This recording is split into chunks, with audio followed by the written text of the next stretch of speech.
The eviction notice crumpled in my hand felt heavier than a brick. A brick to the face, actually. 3 days. 3 days to figure out how to not be homeless. How could this even be happening? Didn't I just get that promotion? Didn't I just start planning my life? And what's with this unfamiliar signature? What would you do if you suddenly discovered the life you were building was a lie, a house of cards ready to collapse, and the foundation was built on someone else's betrayal? The crimson sunset painted the sky above the abandoned railway station, a place I often escaped to when the city noise became too much. The irony wasn't lost on me, searching for peace amidst ruins. I remember telling Dad about this place, about how I wanted to build a life as sturdy as those weathered tracks, a life that could withstand any storm. He'd smiled, that reassuring, knowing smile of his. He'd said, "You will, honey, you will." He'd lost his job 6 months ago. Or so he said. He was a software engineer, a brilliant one, always headhunted. Layoffs were happening everywhere, I knew, but Dad? It seemed impossible. He downplayed it, of course. "Just a little setback," he'd say, waving his hand dismissively. "Plenty of opportunities out there. Besides," he'd add with a wink, "I'm enjoying being a house husband. Your mom deserves a break."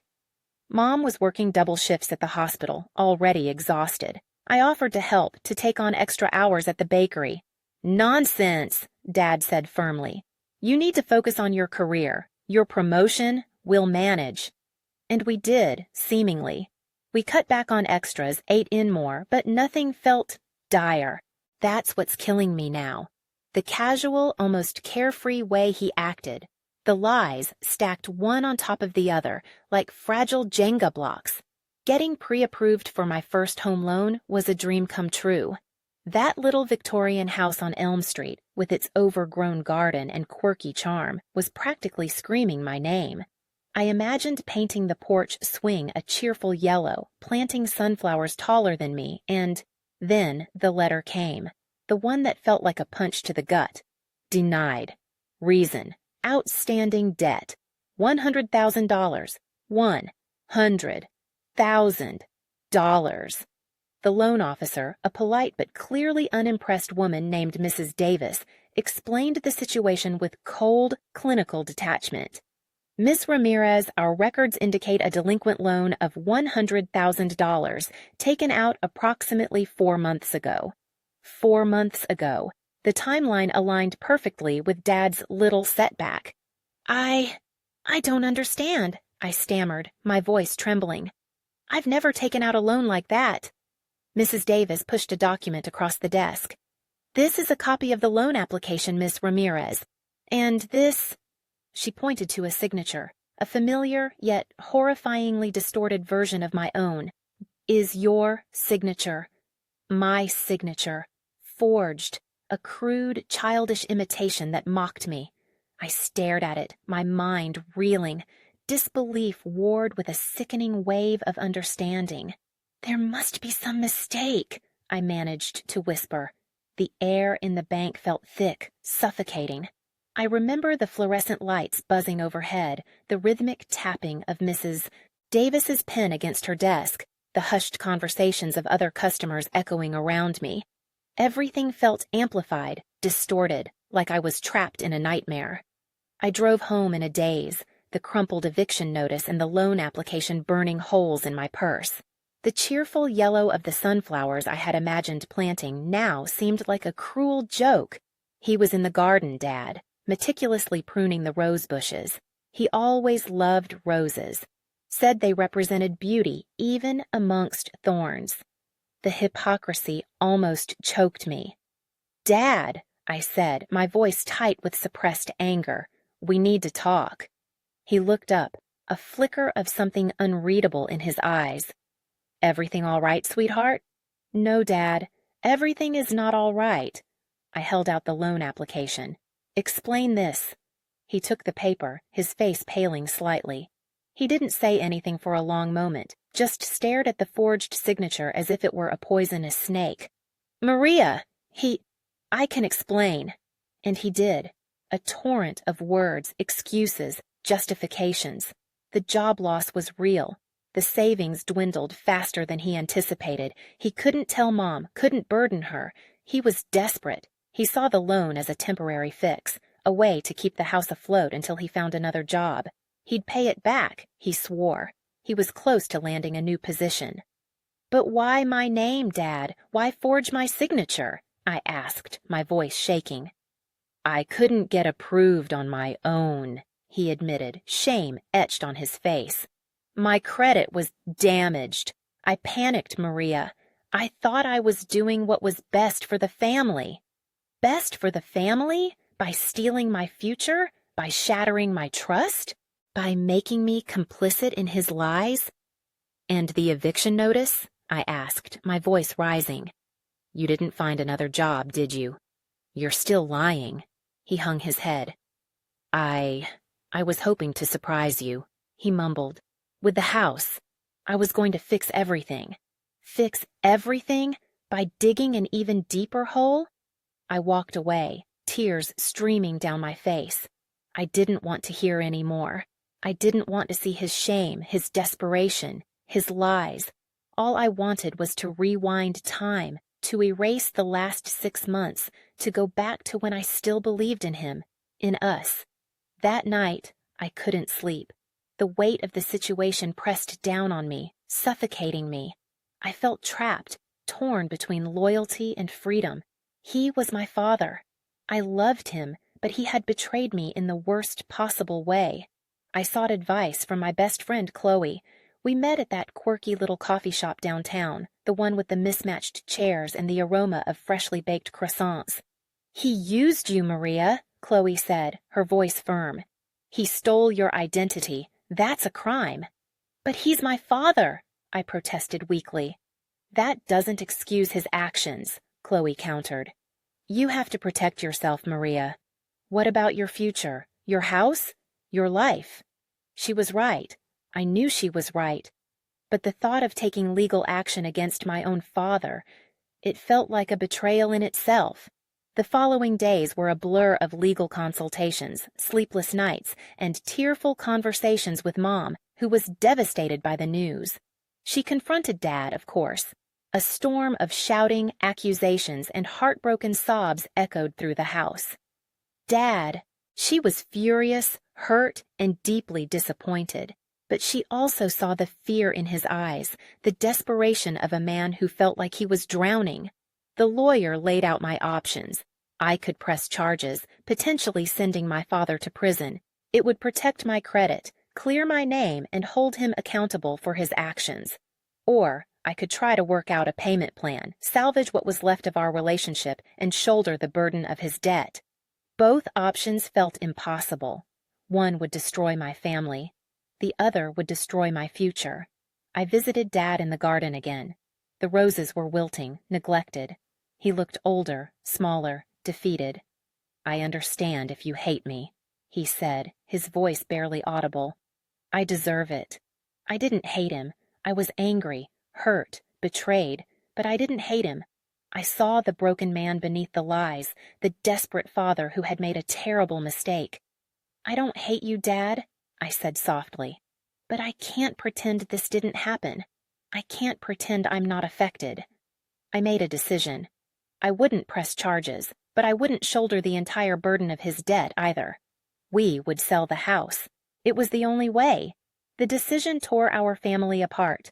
Mom was heartbroken, devastated to lose the house they had built together. Dad was filled with guilt, blaming himself for everything. I felt like I was ripping the heart out of our family.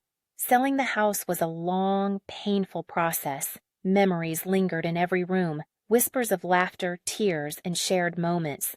Saying goodbye was harder than I ever imagined, but from the ashes of that loss, something new began to grow. We moved into a smaller apartment, a fresh start. Dad. He worked tirelessly to rebuild his credit, to earn back our trust. Mom started a support group for spouses of unemployed professionals, finding solace and strength in shared experiences. And me? I started saving again, slowly, steadily, determined to rebuild my dream of owning my own home. It took longer than I planned. There were setbacks, disappointments, and moments of doubt, but I never gave up. I learned a valuable lesson about trust, forgiveness, and the importance of protecting myself. 5 years later, I stood on the porch of my own little Victorian house on Elm Street. The sunflowers in the garden towered over me, their faces turned towards the sun. The porch swing was painted a cheerful yellow. It wasn't the same as the dream I had before. It was better. It was built on a foundation of truth, resilience, and self-reliance. And it was all mine. Dad helped me paint the living room. Mom brought over homemade cookies. We didn't talk about the past, not directly, but the unspoken understanding hung in the air, a silent acknowledgement of the pain, the forgiveness, and the enduring bond of family. I learned that even the deepest betrayals can be overcome. That forgiveness is not about condoning the wrong, but about freeing yourself from its hold, and that even in the darkest of times, hope can bloom, like a sunflower reaching for the light. What would you do if you were me? Would you have pressed charges? Would you have forgiven him? Write what you would choose. Like and subscribe for more stories. The housewarming party was small, just close friends and family. Chloe brought a bottle of sparkling cider. Dad brought a newly planted rose bush, a peace offering of sorts, and Mom brought her famous apple pie.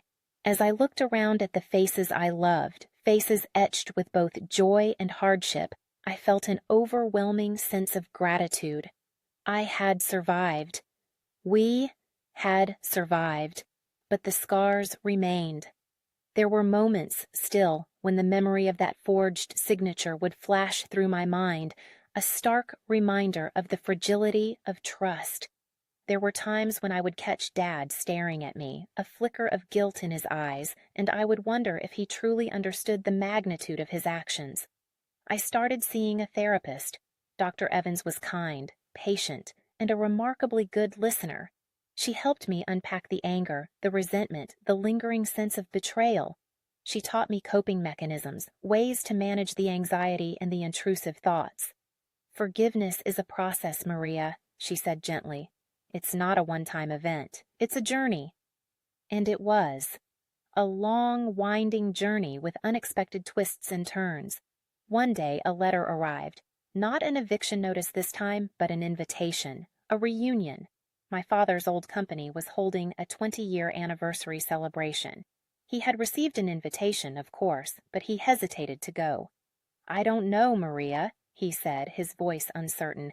"I haven't seen those people in years, and after everything—" I knew what he meant. The shame, the embarrassment, the fear of judgment.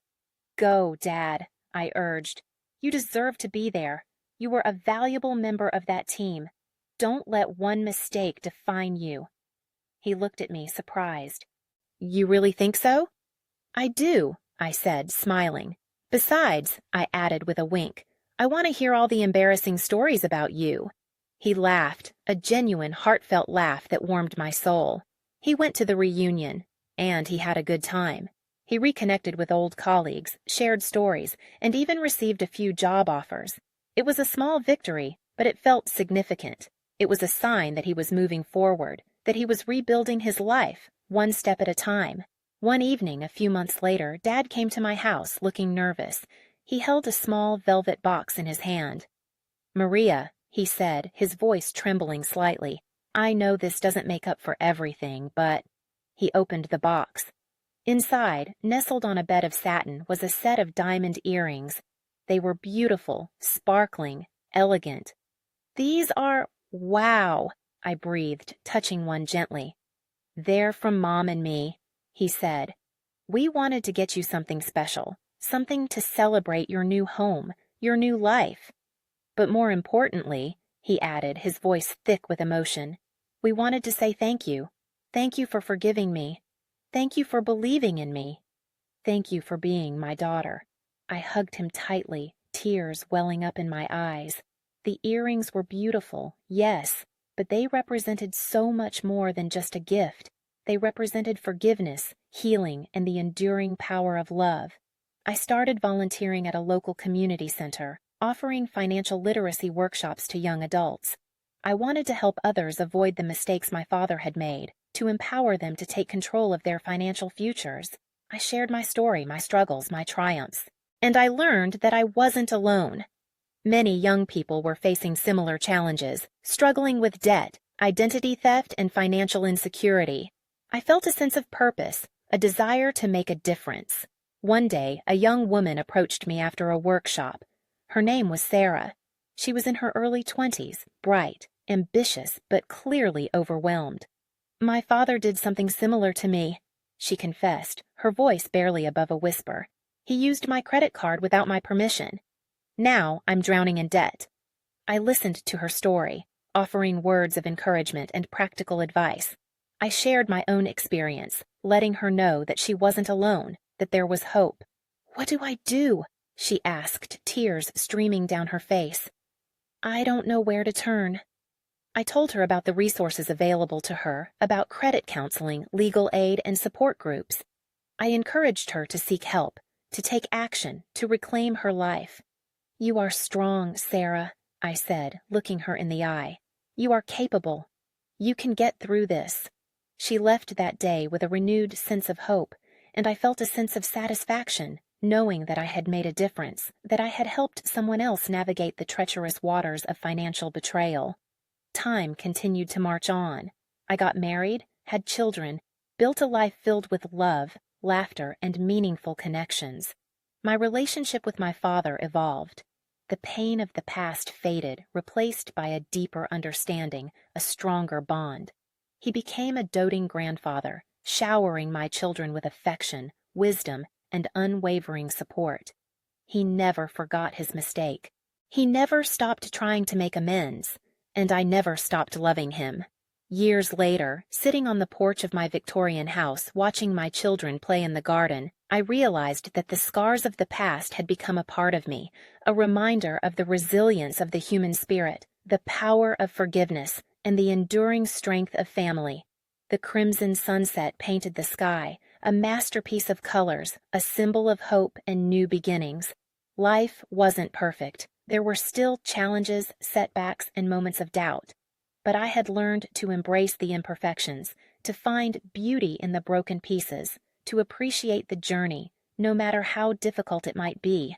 What would you do if you found yourself in Sarah's shoes, burdened by a parent's financial misdeeds?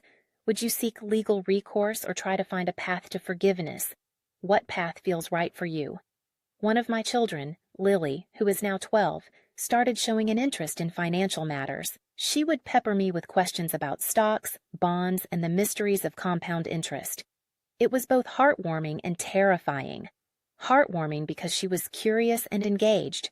Terrifying because I knew the world she was entering could be unforgiving. I decided to be transparent with her, to share my own experiences, both good and bad.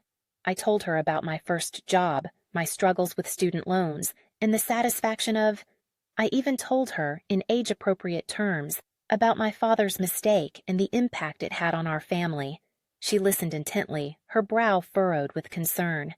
"Did you hate Grandpa?" she asked hesitantly. "No, sweetheart," I said, stroking her hair. "I was angry and hurt, but I never hated him. He made a mistake, a big one, but he learned from it, and he tried his best to make things right." "Did it make you scared of money?" she asked, her eyes wide. "Not scared," I replied, "but cautious.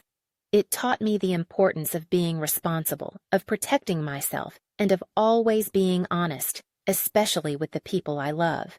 I wanted her to understand that money was a tool, not a source of power or control. I wanted her to value integrity, compassion, and the importance of building strong, healthy relationships. One day, Lily came home from school, looking upset. "A friend of mine is being bullied," she said, her voice trembling.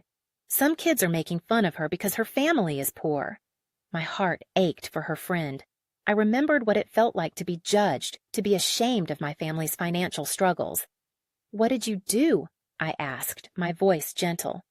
"I told them to stop," she said, "but they just laughed at me." I was proud of her for standing up for her friend, but I knew she needed more than just words. "Why don't we invite her over for dinner?" I suggested. We can show her that she's loved and valued no matter what her family's circumstances are. Lily's face lit up. That's a great idea, Mom. We invited her friend Maya over for dinner the following week. We cooked a simple meal, played games, and shared stories. Maya was quiet at first, but she gradually opened up, her laughter filling the room. As I watched the two girls laughing together, I realized that the best way to combat prejudice and poverty was through kindness, empathy, and genuine human connection. My father was diagnosed with a serious illness. It was a difficult time for our family. We rallied around him, offering love, support, and comfort. I spent countless hours by his bedside, holding his hand, reminiscing about old times. The illness brought us closer together. It stripped away the superficial layers, revealing the raw, vulnerable core of our relationship. One afternoon, as I was sitting with him, he looked at me, his eyes filled with tears. "I'm so sorry, Maria," he whispered, "for everything." "It's okay, Dad," I said, squeezing his hand. "It's all okay." He didn't need to say anything more. We both knew what he meant. The past was the past. What mattered was the present, the love we shared, and the legacy we would leave behind. He passed away peacefully, surrounded by his family. His funeral was a celebration of his life, a testament to his resilience, his kindness, and his unwavering love. I delivered a eulogy, sharing stories about his humor, his generosity, and his unwavering commitment to his family. I didn't shy away from his mistake. I spoke about it openly and honestly, acknowledging the pain it caused, but also highlighting the lessons we learned from it. "My father was not a perfect man," I said, my voice filled with emotion. "But he was a good man. He made a mistake, but he owned up to it. He learned from it. And he spent the rest of his life trying to make amends. He taught me the importance of forgiveness, of resilience, and of never giving up, no matter how difficult things might seem.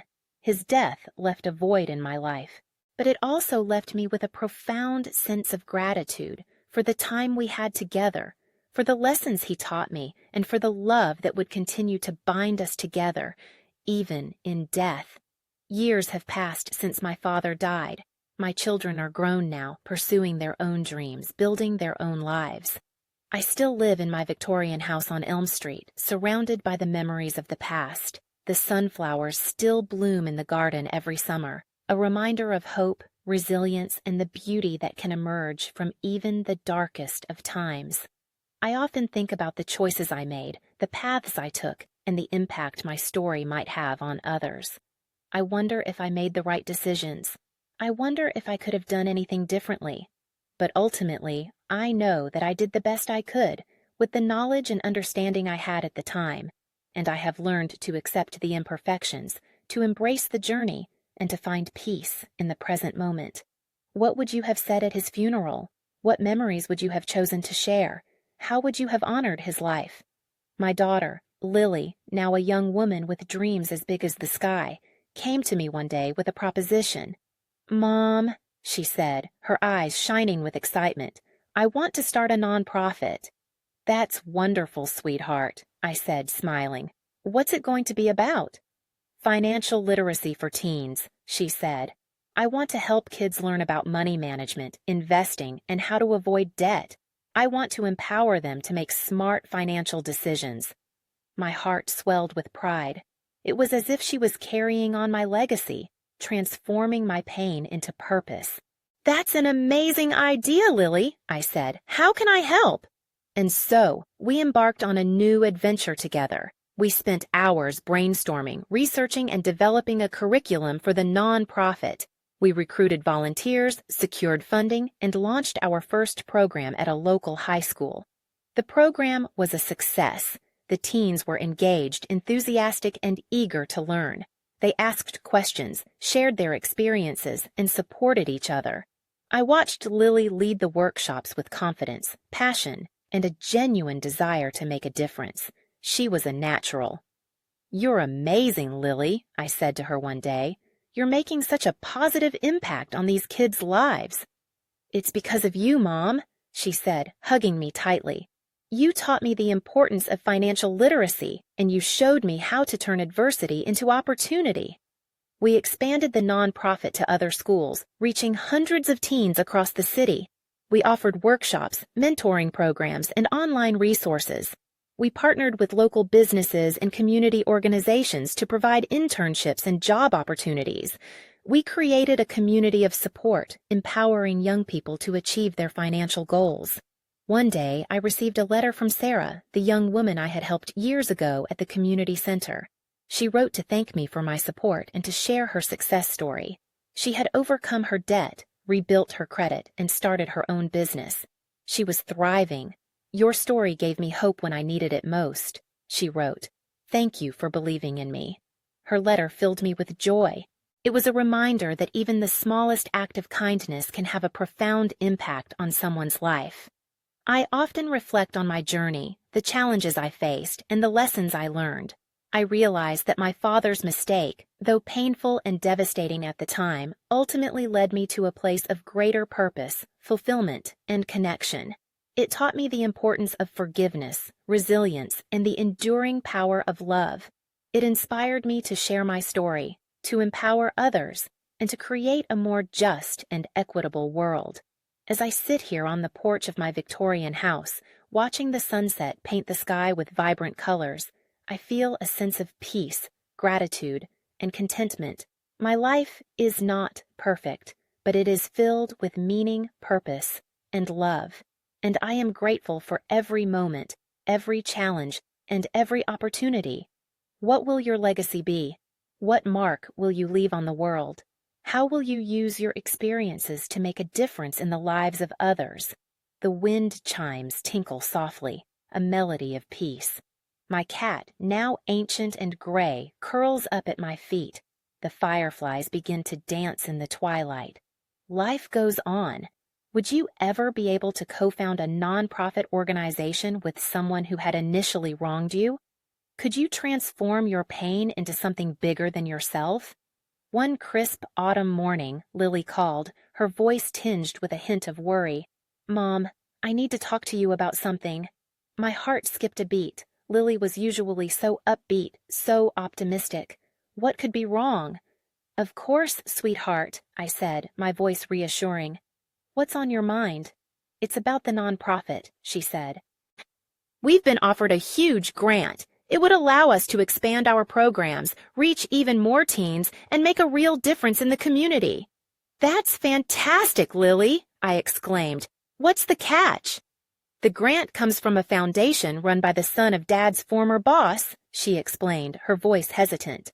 "The one who fired him all those years ago, the one who started this whole mess." A cold wave washed over me. The past, it seemed, was never truly buried. It had a way of resurfacing, often when you least expected it. "Have you spoken to this man?" I asked, carefully choosing my words. "I met him at a fundraising gala," Lily said.